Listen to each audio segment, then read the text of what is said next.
Hi, welcome to SAPL Variety. I'm your host, JD, and we have Lorin. Hello, everyone.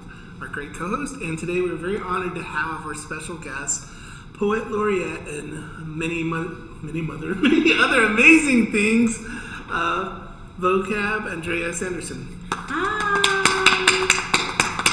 Thank you for the applause. That feels good. That's our canned applause. It's live.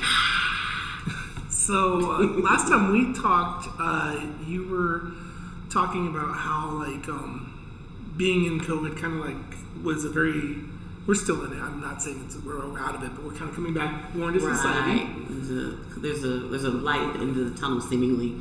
Hopefully, no more variants will pop up. Yeah, or they're very weak if they do. Hopefully, right. And so that was really impacting how your tenure as the Poet Laureate for San Antonio. Mm-hmm. How's that changed in regards to us, kind of having more venue action and stuff? Well, it's actually interesting because a lot of events are still. We have those moments because people have been planning for live, and then sometimes a variant will come up or a spike will happen, and we have to pivot and go backwards. And then people are now testing the waters with me. Or, do you feel safe to come out and do shows live? Or we're going to do a hybrid event where you can come in and we'll stream, and so it's a mixture of that, and it's just people really thinking on their feet and ingenuity. Is that the word? I don't know. Yeah. Having to use making it happen. Yeah, and I think San Antonio is definitely a city where we know how to just pivot and make it happen. Boom! Yeah. You're welcome, rest of the world. Lauren, do you have any questions for? Yeah, I was just wondering, do you feel like when you're performing and you're performing online, does it feel different than? Absolutely. Especially if I'm in a Zoom and everybody's camera is off and it's just me and maybe the proctor host of the Zoom. Oh, yeah. That I hate that. I like it when everybody has their cameras on in the tiles and we're Brady Bunching it, and we can see, so I can at least see their faces when they're reacting to my words or having moments. Because if not, you just is this resonating? Does they feel? And then later on, or some people are engaging in the chat, but sometimes I'm in situations where I can't even see the chat, what people are saying in there, and I'm just like, I hope they like this. No idea, we really do as artists feed off of the energy of others, and it's to me, I call it social currency. It starts with the person paying attention. They're literally paying attention. Like that's their currency, and then after you get that attention, then you take it and convert it and shoot it back out at them. And so it's this ongoing reciprocation of energy and conversation and exchange. We did, even if they're nonverbal with their stuff, it's still, you're seeing them and it's sensing the connection. That's awesome. That's exactly how I view it. That's why I'm smiling all big or whatever. That's funny because I should just keep track of how many times you've said something that's exactly, yeah. Aww, thanks. That feels good. The artist. I played an artist on TV once. What was I gonna say? Oh, so speaking of the reciprocation, whatever, do you feel that there's getting into it and stuff too? But how do I say it? And this is for when you're live because I don't think it works with Zoom and stuff like that. Mm-hmm. Do you actually get the energy too? When they're getting into it, do you have Oh yeah, the passion, because I'm passionate about people. And so it's not so much about, yes, it's about the message that I'm trying to deliver, but it's about the people and the receiving and loving human beings. Love is my center, and I desire in all of my social awkwardness or butterfly graceness, so wherever I am on the spectrum of grace and awkwardness, I desire to connect to people and to receive their love as well as give them my love. And so if I see them responding in a way that they are receiving and they seem like they're engaged in a loving manner, then that just amps me up even more. I'm like, I gotta keep it coming. I gotta get it. Oh, you about to get this word, y'all. Woo! And I get all lit, Sorry, not lit. Some people think lit is like drugs. No, hey, say what you want. There's contextual cues, people. Don't be misreading anything. I was at lunch on Sunday with this lady, and I was like, yeah, that's dope. And then, and the lady, she was like, what does that mean? I was like, weed. No. I was like, it means it's very good. So, yeah. Because we have the agency of words. I think as artists, that's like people kind of want to hear us play with language and reinvent words and do things to where we can honor language, but also we can play with it and reinvent and give terms a new meaning depending on the context that we put them in, and especially in a city like San Antonio where a lot of people are bilingual or some of them don't necessarily, English is not their first language, and so having, as an African American, sometimes I step into that space, but I try to step into it reverently, and I haven't encountered situations where people think I'm trying to co-opt or Columbus their language or anything. They appreciate the fact that as a black person growing up in San Antonio, I'm speaking to the culture that is most dominant here, which is, we know, a minority in the rest of the world, because people feel seen when you acknowledge who they are and know that I am just here to celebrate with you, and it doesn't take anything away from who I am or who you are, but it's a lifting up and a loving. Yeah, I think it's also that social contract with the fans or the audience. They want you to express, and they want you to use whatever means you have of expression. So I think there's a certain license that's given, and they want to relate to it. So even more so, they're like, "Oh, okay, I can relate to this because she's speaking my language now, like literally and figuratively, she is speaking my language." And so therefore, I jive with her more, especially like when I go places and there's a lot of abuelitas there, and I start speaking in Spanish or bilingual or code switching. They get so excited, and then they want to come up afterwards and give me hugs, and I'm all for the abuelitas hugs. Like I take them all. Yeah. There's nothing better than a little short abuelita who approves of who you are. You feel so seen and loved, Yeah, yes. and I love the city because everybody can be your grandma in San Antonio. If you're in a space, if they see you and you do something they do or don't approve of, or they want to talk to you, they're just gonna talk to you. And it's like, yes, you get a chocolate from out of it. Flying chocolate. Yeah, I don't get too many chocolates, thank God. So what's on the agenda coming up? We're filming this is February. I'm pop quizzing myself. Right. Oh, so I am in the process of working on my signature initiative as Poet Laureate, which is the ECHO Project, which is I paired elders and leaders in community with poets, and the elders were interviewed by the poets, and the poets took that content from those interviews, from those conversations, and a little bit of exploration on the interwebs, and then they crafted these wonderful original pieces, and then we filmed them inside of the Carver, and so we have like 10 videos from local poets where they spoke these pieces to honor these community leaders, and we're going to air them, and we're going to have an event for it and all that wonderful stuff. Just taking my time. I'm moving very slow with it. People were like, hurry up, and I'm like, no, because I want it to be right, and I still have the rest of this year and into March of next year as Poet Laureate. Sweet. So I have all of this time to release my project, so I don't feel the need to rush it, and I just want it to be the right time, and only God knows the right time, and I want to honor the time that God has. And I know I keep using that word a lot, but I think it's a big deal, especially in the culture that we exist in, is the idea of honoring people, especially our elders and the people who have come before us. Like, we have to do that and set that up for the next generation so that they understand, because then they'll know who they can be. So that's one thing I'm doing, and then I'll take a break because I've talked a lot. No, it's perfect. We think it's awesome. Well, thank you very much.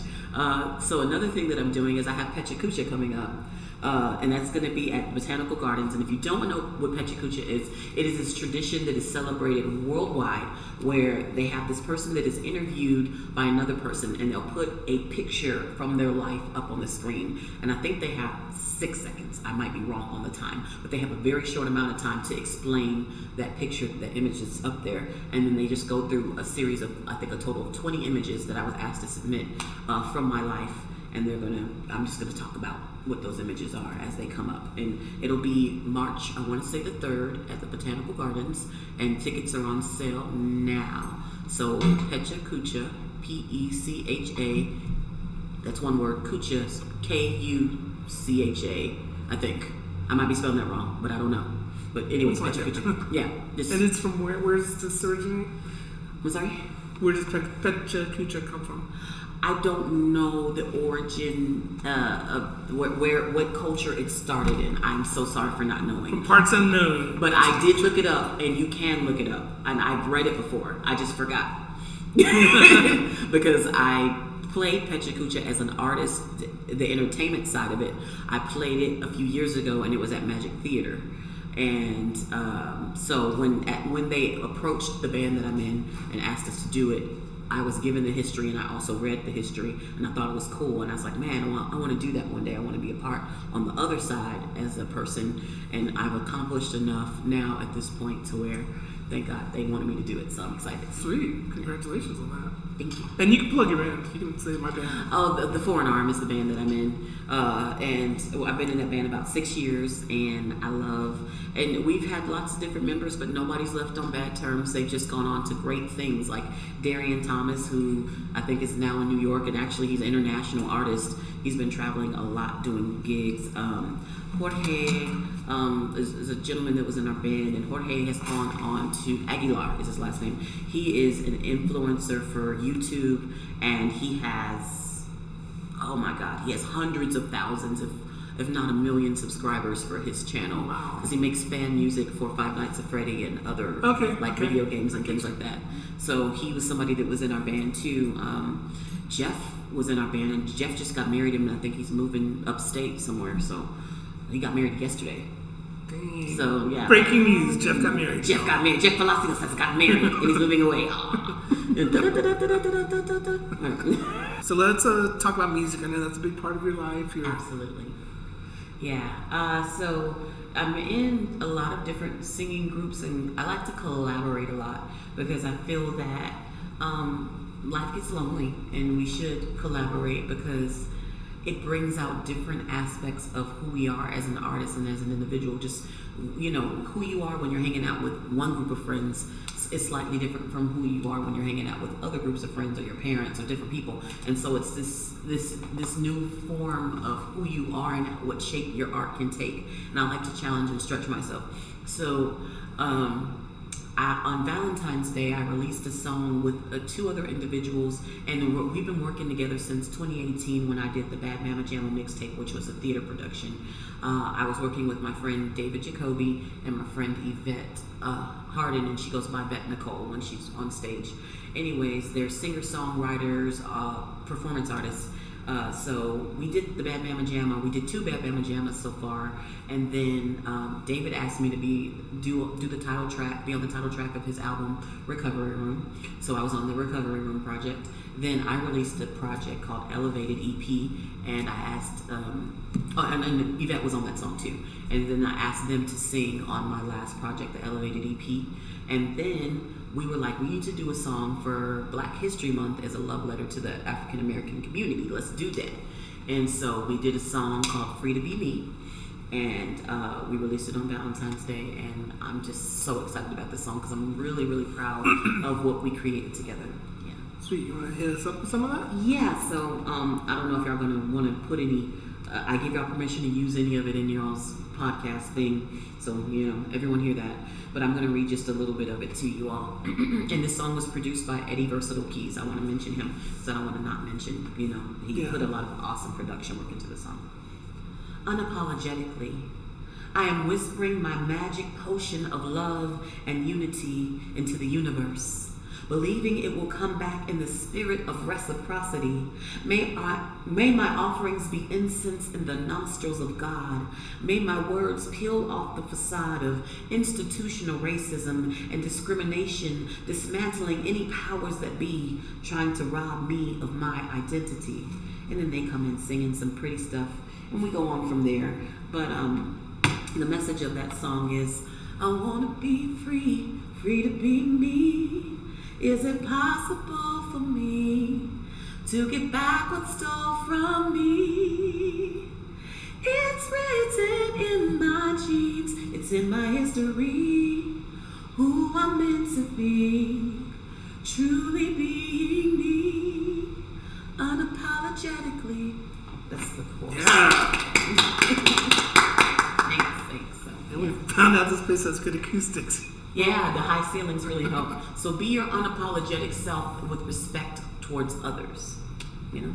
Gotcha. Because I think that's the thing. Like, we can be ourselves, but we have to make sure we're being respectful to others, even in being ourselves, and not, you know, being trash to other folks. Yeah. Now, they need to be corrected on some stuff. Try to correct them in love, but it's the idea of, well, oh, that's something else I did yesterday. I taught a workshop with San Antonio College called A Conscious Decision to Walk in Love, and that was really a powerful time, because we got together, we wrote a letter to our future selves, to, you know, how we were going to walk in love from the present day, how we could see ourselves doing that, because it's challenging to walk in love and forgiveness and with people and be kind. It is challenging to be kind. The struggle is real. The struggle is real. Yeah, I think we all just take a step back and try not to offend, try not to be offended. I think we'd be a lot more chill. It's that golden rule, and we've gotten away from the golden rule, and it's never stopped being real. Treat others the way you want to be treated. You don't want to be treated like crap, so don't treat other people like crap.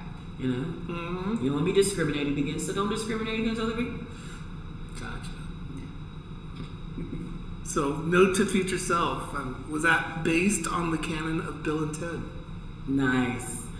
You know, they believed in partying on and being excellent. Yes. So, yes, we should always party on and be excellent. Be excellent to each other. That. Diva. Lorin, let's get some Lorin input. Oh dear. I mean, this is just all wonderful. I just love it all. I was going to ask, I mean, is there anything that you're working on? I mean, not if it's secret, of course, but I was just kind of curious, like, you know, what are some of the things that are really exciting you right now, inspiring you, basically? This idea of, you know, figuring out how self-care can be fun and not feel like a burden is something that I'm interested in balance. I think balance is something that we should always try to seek, you know, take a note from our Libra friends about how we can find balance in our lives, and just make sure that there's parts of us that we neglect and we don't realize it until it starts crying out from wherever, or we start exhibiting certain behavior, and it's like, why am I doing this? Why am I behaving this way? Why am I feeling irritated over here? This, you know, what's causing that? And I think as long as we keep having those little self-checks on a regular basis, and it's like, you know, am I feeding my soul? Am I feeding my spirit? Yeah. Am I doing something that I enjoy? Heck yeah, I gotta work hard. I gotta work really, really hard. But also, am I enjoying leisure? Am I spending time with the folks that make me feel good? Am I neglecting people? Whatever, you know, finding ways to do those things and make it fun and make it enjoyable. This is why I keep collaborating with folks. I have another collaboration. I'm in a group called The Return of the Matriarch with a young lady, and we are wrapping up the post-production. So we're in the mixing, mastering phase. We have 2 more songs to finish with the mix and master of, and then we should be ready to put out that project in the spring.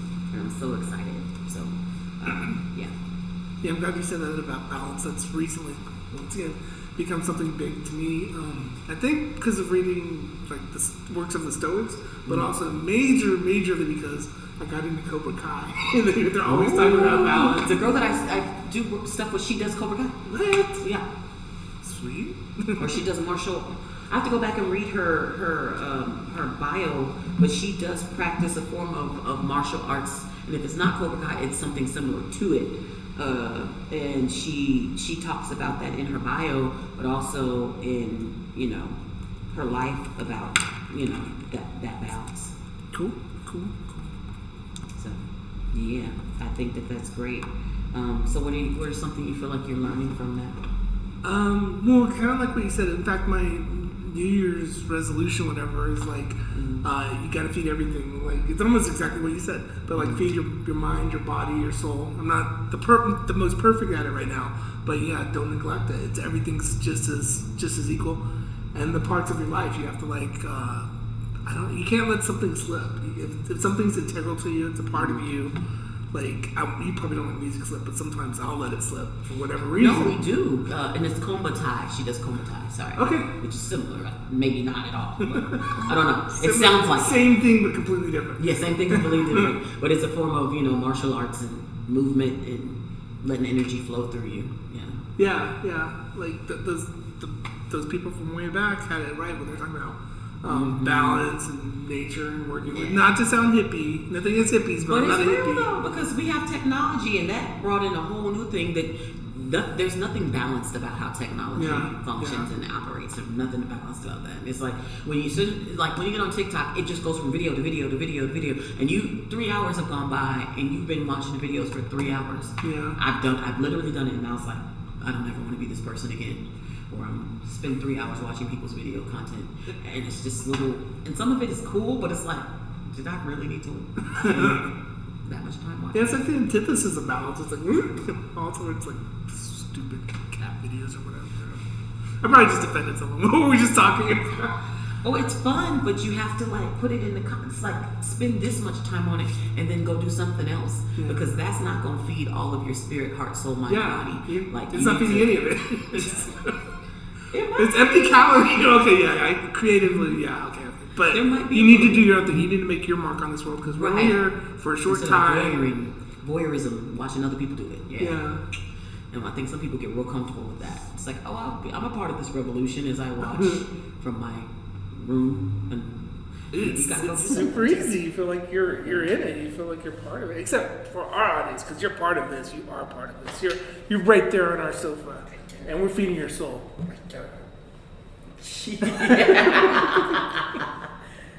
But I think it's cool. Like I said, it's good because you need that retreat. You need to do it, but also get up after you've done that and go do something. Yeah. After you've sat there and chilled and enjoyed, a little bit of that. What else is there? There's got to be something else. Yeah. Do something with it. Hopefully you watch those videos for a reason. Set a seed in you to do something awesome, something great.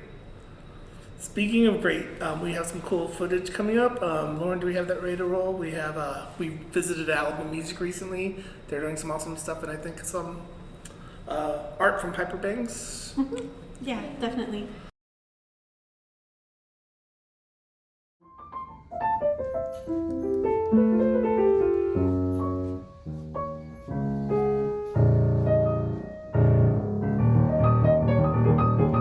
JD, why are you playing all the black keys? Because I want to look sharp. Dang. Oh, it's 6,000. Jump change. It's a bargain. What's wrong, JD? I thought I could put it back together. How many razor blades do you think are in an average piano? God, I don't know.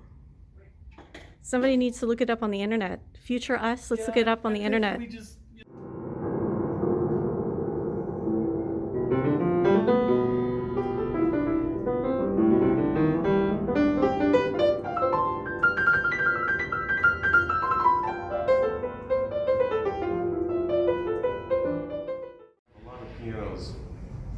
This is close to one that is like a hybrid piano. And what a hybrid piano is I have a grand piano model I can show you.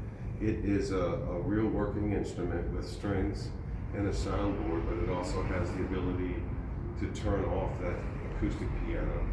And you can still play the action, but the hammers don't hit the strings, and it triggers a digital piano that's built into the instrument at the same time. Cool. That's really cool. Very nice, but they do cost about twice as much. It's like buying a digital piano and a nice brand new upright acoustic piano put together in one. So mortgage on your firstborn. Close to it. And a mortgage on your house. Yeah. This is where all the nice stuff is. Of course, the whole store is full of nice stuff, but the more expensive, nicer things are going to be hanging up back. Amazing. And that's pretty much our selling area for the store. We do have an area downstairs with used pianos that we do sell off of the floor down there. I'll take you down there and show you that. The rest of it's going to be warehouse and repair shops. Oh, okay. So it's not really all that glamorous. It used to be more fun to walk around here and look at stuff. But now that the store is so full of inventory because we've received so much and send out so much, it's stacked up. So it's like looking at a warehouse. Wow. Yeah, So, go ahead. I was going to say, how has COVID impacted just the business and the storage and? It has caused the business sales to go up. I can't tell you exactly how much because I didn't pay attention to those details. That's someone else's job. But I can't tell you that in the time that I've been here, at least in the last 25 years, I've never seen this much inventory in the store. And I know our business is booming since the pandemic started. The first month or so was a little slow going, but by the third month we were starting to continue to shoot videos and open only by appointment only, but then our shipping and mail order and internet business just started to really blossom. And so we have I think we have more internet salespeople right now and people online working the website and working our online store than we actually do in the physical brick and mortar buildings. Sales has taken up, it's grown a lot, but it's taken up a lot of internet time and internet exposure. Right. And part of our exposure plan and marketing plan has been to specialize on our YouTube channel with our subscription for piano, and then we have guitar, then we have audio lab, and then we're starting up a bass and other kind of channels. And we base that on our subscriptions, how many people subscribe to our channel. And we shoot at least on piano side, maybe 3 videos on average a week. The guitar side, about 2 or 3 as well.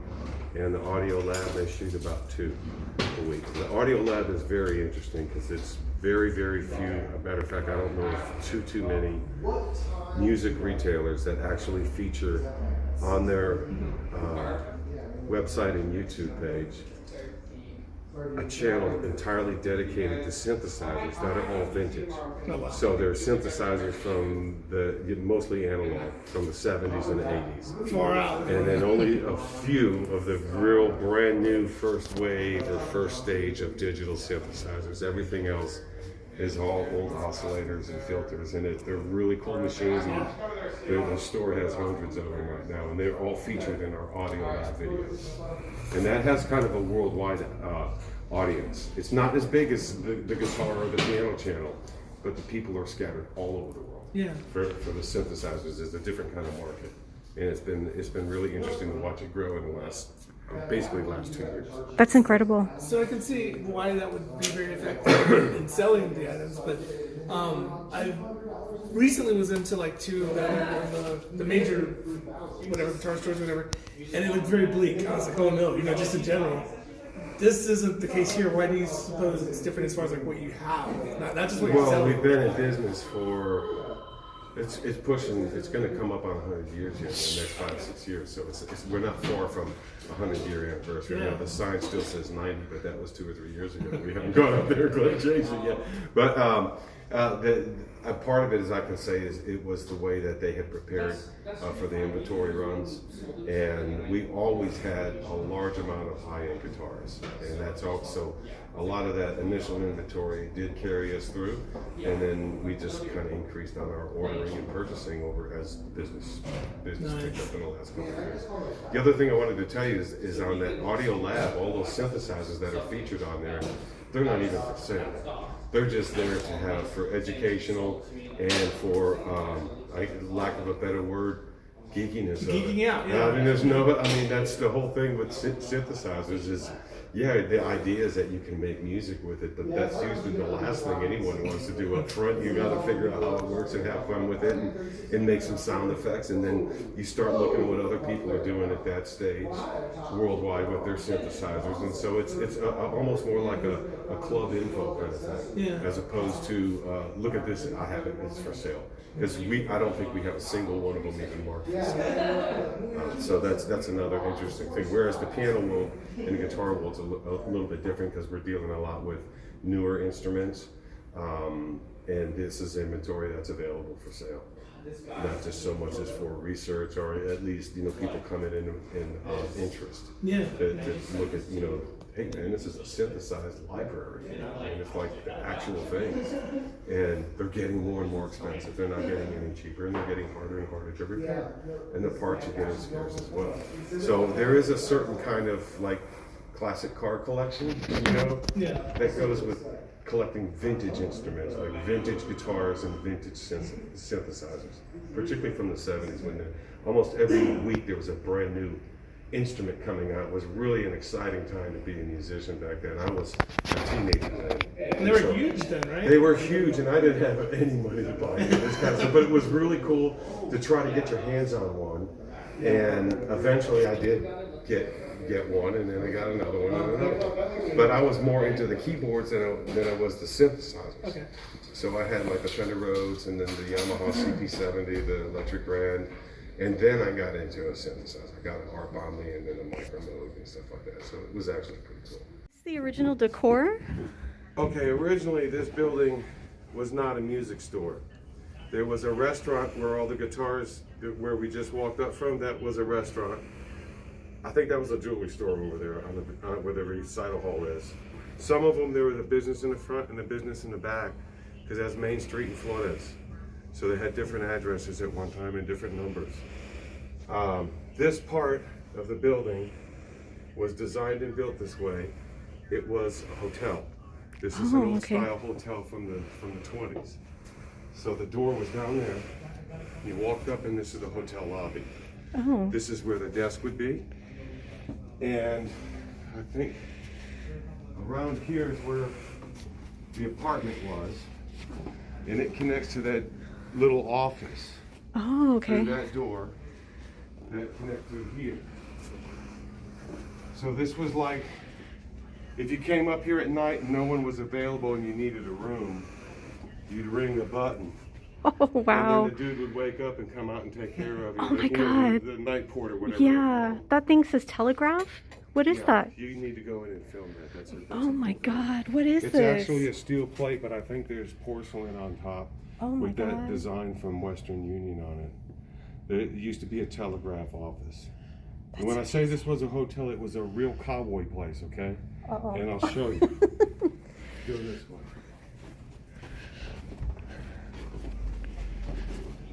Now, we're going this way because I think we have access to the room. How many people have fallen? I don't know how many people have fallen down there, but you could film a really great, scary movie scene. Oh my God. You remember when we walked in from the elevator room? Uh-huh. We went through, I said, this is a start to go into the warehouse? Yes. That's where that door comes out. So go straight. Basement. Wow. Basement floor. Wow. Not the first floor. So it's a long roll all the way down there. Oh my God. So this is Adriana, right? That is... No. That's Monica. That's her older sister. Oh, okay. If I remember right. I was going to ask for the meaning behind it, but I guess it's just because it's their sisters. No. Well, at certain ages, it's hard to tell them apart. Yeah, there's a strong resemblance. But I'm pretty sure that's Monica. I don't think that's Adriana. And we used to have a real big deal we made out of Halloween. And now when you don't see 50 years of Halloween costumes, it's just one. It's kind of sad and pathetic looking. But we used to have a whole bunch of these where we had every year was a... You hear music licks and chops coming when you know you're in the building all by yourself. You can swear someone was down there trying to play a minor scale or a scale, and it's just normal. It's cool and creepy. Well, there is, when like this today, it's so windy. If you stand in certain spots of the store, you can hear the wind blowing through the building, and it whistles, and it makes a low howl and then a whistle. So yeah, it is kind of creepy. I mean, it's just an old building. Yeah. Okay, so I like doing puns, and you're a wordsmith. Allegedly. Alleged wordsmith. Would you like to take the gauntlet that's been thrown down and do puns? We'll just riff off. We can, not like a challenge necessarily, just like I'll do one, you do one, Lauren can throw one. We'll just see what we got. I got a random word generator here, and I'm gonna go. Are we all ready? Ish? Yeah. So you start, and I guess we could go this way. Okay, and so you can just take directions. Just give me directions. No directions. Just come up with a pun. I'll say a word. And oh God! We're just trying I am about to fail. Whoever's watching this, I am gonna. I think she's gonna kill. I think she's gonna kill. Or I guess we could. Okay, it's not. It's not a competition. I'm gonna die. I'm gonna die on this hill of puns. Trying to be Rapunzel. See, look at you. Oh. Boom. Okay, we'll try and go in order. If not, someone else can assist and just jump in. But we'll do it till like each word is dead. Okay. First word is exposure. Ooh. Oh. Wow. That's a stumper. Yeah. exposure. Cut that. I'm just going to the next one. I'm gonna call it. Are you sure? Or like, are you sure? No, like, do you want to expose? Sure. No, I'm like, I don't know. I see where you're going. It's so hard. It almost hurts. My brain hurts from this. I used to like puns before we started this. Forestry. We're doing this not for the present, but forestry. Nice! Very good. You know, it's hard to see the forest for the trees in the sense when you're in the midst of trying to create puns.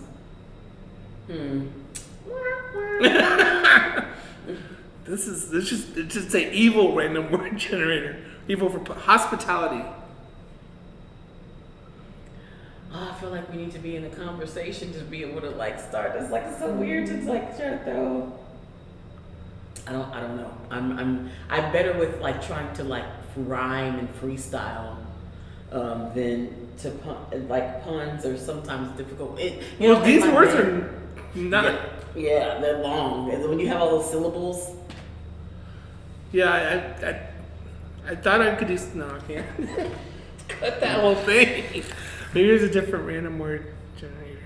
Can we play a different game with words? What games? What would you suggest? We should rhyme. We should rhyme or something. Okay, how about this? We're not going to do the pun thing to death, but what if I said a word and you did puns and then you gave me one? Anything. Like if I said cat, you throw back cheese or whatever. Word association? No. What we've been doing, but we'll make it with the words up. Oh, jeez. I didn't know it'd be so hard. Okay. You got one? Orange. Aren't you glad you could be our guest? Aren't you glad that I've stuck in here with you? Yeah. I'm trying to squeeze, the beauty out of a challenging situation creatively. I could tell you were juiced up when you got here. Fresh from the pulp. I'm trying to visualize one of the puns, but I can't calcium. You got to get that vitamin D up so the sun, maybe when the sun shines on you, you'll be able to calcium. I don't know. I'll throw one out. Okay. Chicken. I was glad to check in the library today, but I didn't get any books. This is so bad. Bad puns are the best. Oh, maybe I shouldn't have said that word because it could be a tender subject. Chicken tender. That's terrible. Comedic nugget. Okay, do your birds of a feather flocking together.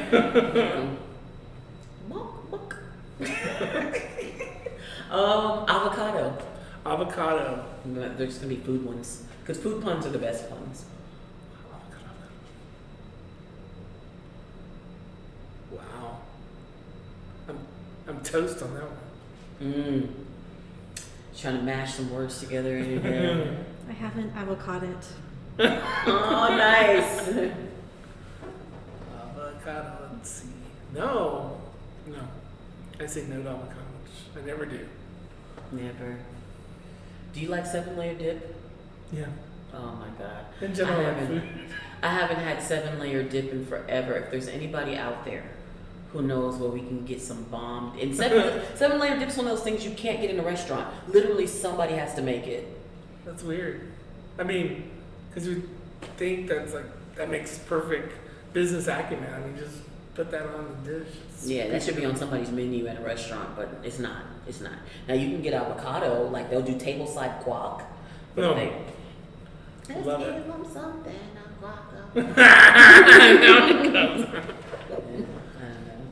Guac about love.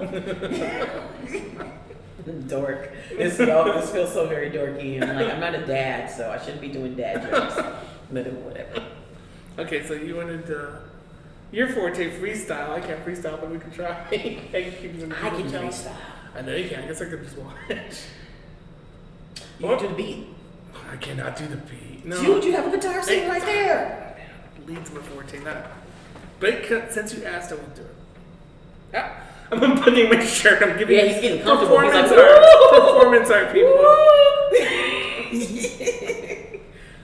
About to warm it up, y'all. Let me get this off. See what's going. You know what? Let's skip that. Let's go straight to the sky. Okay. That's cool. Whatever we're doing, we're gonna do it. I don't want to make you uncomfortable on your own show. No, you can make me uncomfortable. It's cool. But there's uncomfortable, and it's gonna work. And there's uncomfortable. There's just like, okay, JD, whatever. We're bombing out. I mean, if it was like an enjoyable bomb for them, I would go for it. Like, watch me fail and have fun. But I wasn't seeing that happening. So I'll just do like a little. We'll do some call and response. So, I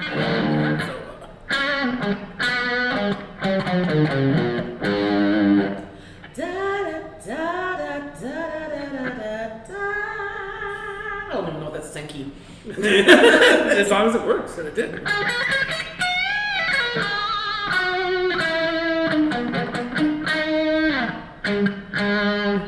There is no way I could remember that riff because it was so long. You could just do the last couple. I should have said that. My bad.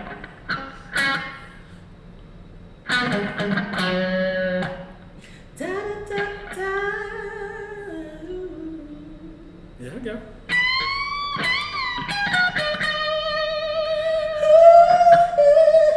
That's the wrong key. I was trying to get up there. I couldn't get up there. Do it again. Do it again. I'm gonna get this key. I don't know what I did.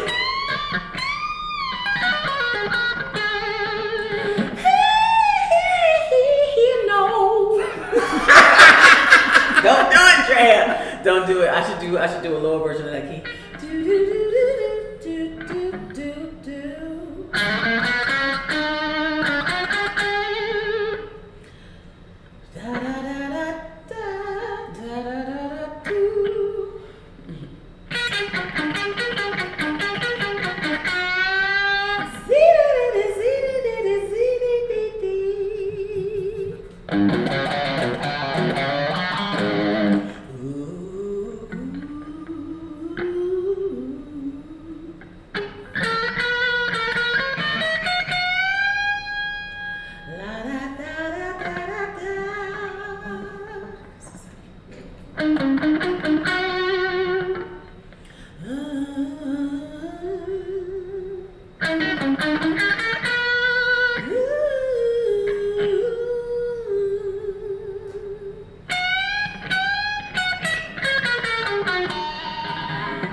No, the only thing I would say, and this is true for all musicians in my humble opinion, I'm not humble, but whatever, don't call it out. Just go with it. Like half the time, the audience wants, you know this, the audience wants to see you, well, 99%, forget that 1%.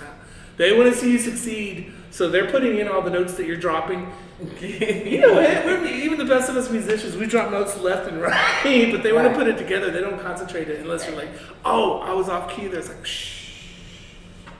That was bad key. I couldn't even hear it in my ear, like to even try to. So it was basically like, hey, I'm just responding to your riff. It wasn't like I'm gonna do what you did in any capacity. I was just like, I'm just gonna sing some notes. And sorry, people. And this guitar here wanted to change the tuning on itself while we were playing it. Okay, well, I almost feel better. Whatever you need to tell me to make me feel better, I'm fine. It was all perfectly annotated. Yep. Yeah. What say you, Lauren? I just think it's awesome. It's fabulous. I'm just. Thank you. A very appreciative audience, I guess, is the best way to say it. That's bad for those to say, but also we'll take it. No, thank you. Host at least you're not like bored with it, because you could be a host and you're bored with the show, and then it's like, well, we're never having vocab back. You know, she was a waste of time. You know, it's good not to be a waste. We should do that. Oh, well, I'm giving it out right now. I'm getting the secret. But like have a guest and just act like we're falling asleep just to see what the response is. Like, just start yawning. Right? So like sorry. a really big sigh, like Right. wait till they say like a really pivotal thing. I'm sorry you were talking. I'm sorry, I'm so tired. What were you saying? Oh, do you watch Zach Galifianakis? No, I need to because he's hilarious. He is. He had this special. It's from years ago. Like I think it might even be like almost damn near 10 years ago, at least. And it was like Night at the Purple Onion, but Zach Galifianakis, and it's on Netflix. So if you have Netflix, you can go watch it. It's the funniest special. Some of the moments in there, it's just like, are you really doing that? But he has a moment where somebody's talking to him and he just acts like he's completely disinterested in what they're saying. And it was the funniest moment because it's like, damn, that was savage of you, sir. But it was really funny content. Yeah, that's there we go, balance again. There's a whole thing like that whole like you can't say this, you can't say that, but like humor is at its best when you're not trying to hurt someone, but you're being brutally honest. That's when you're just like you said. Like I think I'm trying to think the last concert I saw, Felipe Esparza, and everyone that came with him, it was a bunch of like, oh my god, you didn't just say that, but we were dying because it's life. Life isn't all right. Life is offensive. I wasn't gonna go that route, but yeah, it is though. There are so many things we can be, like, yeah, that's especially true. if you're in a certain place of your life, you're super vulnerable, and you could be a walking nerve. And it's like sometimes you need that shock and awe. I'm not always for shock and awe comedy, but sometimes shock and awe comedy is exactly what I need. Like, oh my God, did old boy just say that, or old girl just say that? Like, wow, that was wild that you know. But it makes for some of the greatest moments in comedy when people do that, the random thing that nobody was expecting them to do. It's just. Yeah, and they're taking you to, for the most part, to a part of your life where you weren't expecting someone to talk with, but then again, you're like, oh yeah, that happens when I go to the bathroom or whatever. And you can't take ourselves too serious, yeah. No. I have a shirt that says, stop getting offended. And I'm laughing because I'll get very different reactions when I wear it.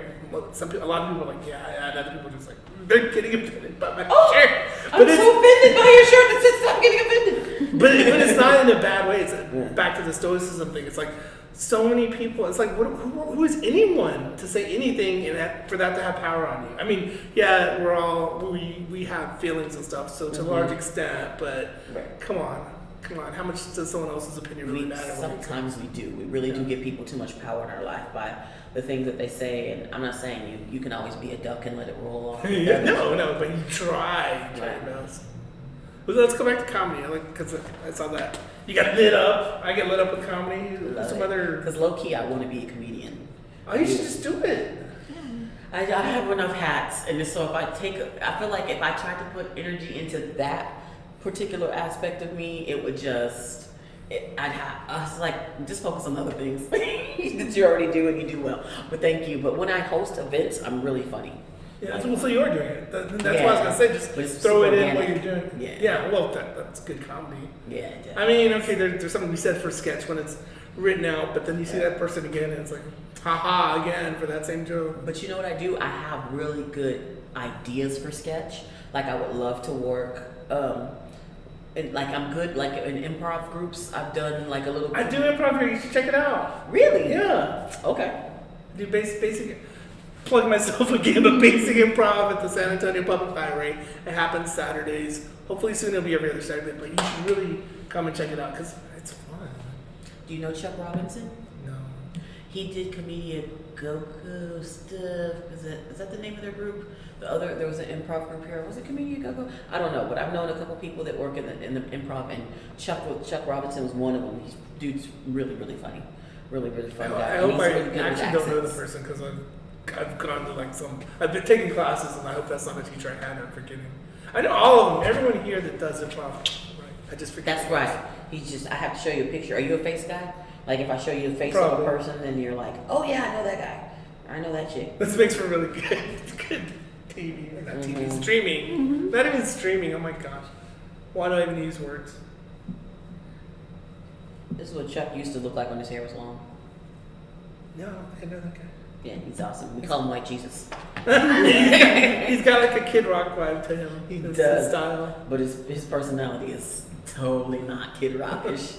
But he's a really great guy. But anyways, I say all that to say I really love the idea of doing improv and just being funny on the fly. Because if I have to sit down... Oh, and I also like writing. Like, I like coming up with ideas for a sketch. But I've never sat down and said, I'm going to write a comedic sketch. Like, I haven't really done that.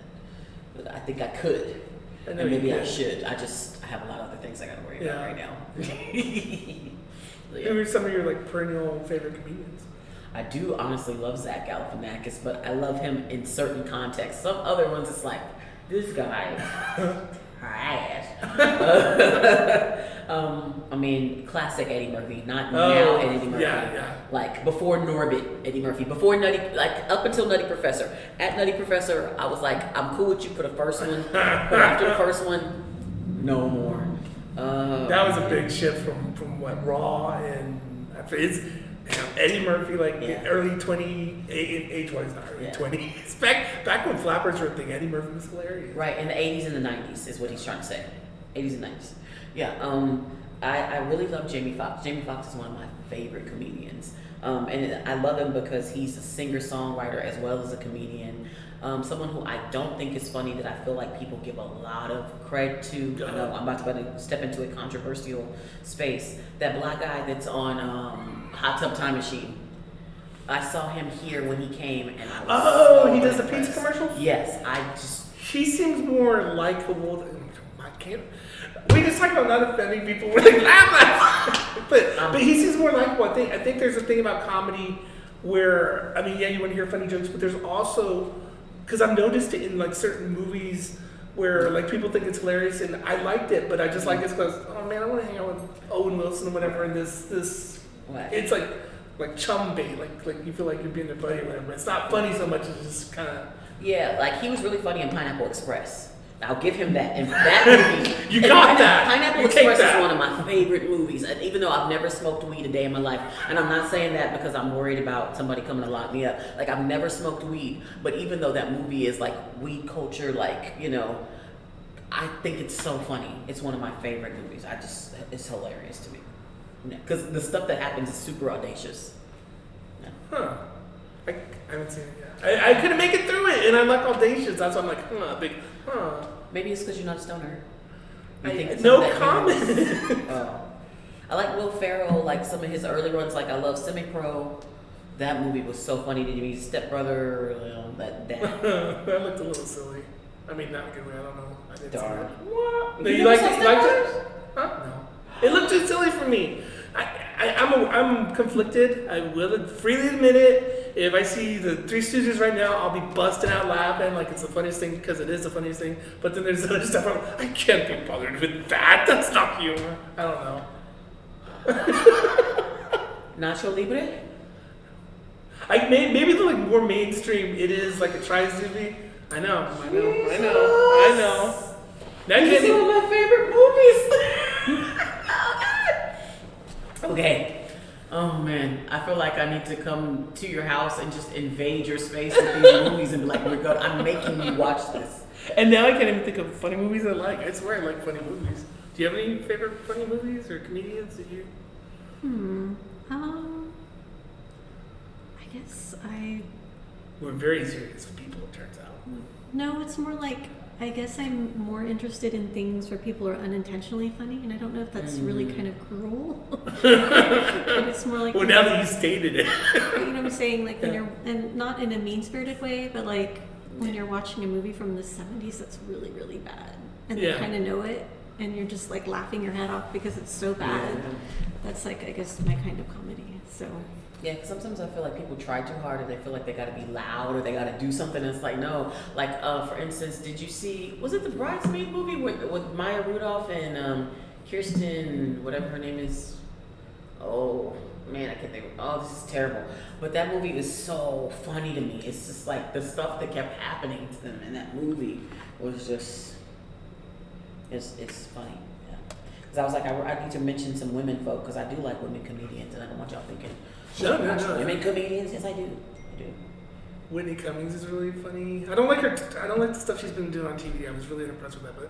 But look, we're just like dissing like major like millionaire comedians. Right? They arrived in life. Yeah.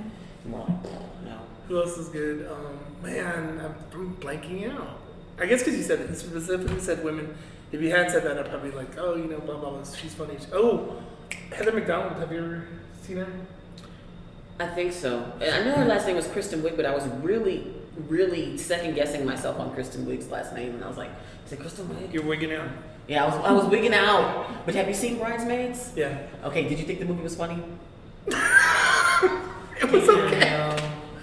It was. I don't know. It's the mainstream thing, I guess. I don't know, which is funny because here I am like Cobra Kai and stuff, but I don't know.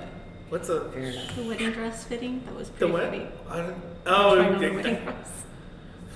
That movie was funny to you, wasn't it? And maybe it's because it's a very feminine humor on some of that stuff, like the definite insecure. It's like the situations. Defecation. Because No. Like the definite insecurities that women have when you're in some. Like, I'm so happy that people don't ever ask me to be bridesmaids in their weddings because just so much insecurity is bred in those moments because it's stuff that you want for yourself that you might not have had or opinions you may have about how they're conducting their wedding that you're like, I would never do that. And then you got to sit there and smile and pretend that you're happy in that situation and you're like, this is not fun, you know? Yeah. Maybe that's it, because like once again, it was like the same thing as the other ones. It was like I feel like I would like to know these people and hang out with them, and those people. I'm not saying they're comedic lightweights. It's just Right. No, it's just your taste. And there's some things that don't necessarily relate to you, and I get it because sometimes I'm watching people, and I'm like, that she's not funny at all. He's not funny at all. Like something about Mary. Certain parts of that movie were really funny, and some parts I'm like, this is not funny. you nailed it. Yeah, because certain parts were really funny, and then the rest was like that reminds me of the what was the scary movie? What's it called? Scary movie? The knockoffs of the horror movies. They did like Scream. But it was about it was a scary movie. I think a scary movie 1, I 2, think 3. so. But they would have been like really good, like 30-minute shows. But they were like, Yeah. oh no, Yeah. no. Because sometimes the Wayans brothers, when they do stuff, I like some of their stuff, and some of it I'm like, nah. Yeah. But anyways, thank you for all of this. This has been really like fun, and we went off into some rabbit holes there. Yeah. Well, thank you. This has been fun. Thank you. It's been amazing. Fun and amazing. Yeah. All right. Well, cool. Thanks for joining us.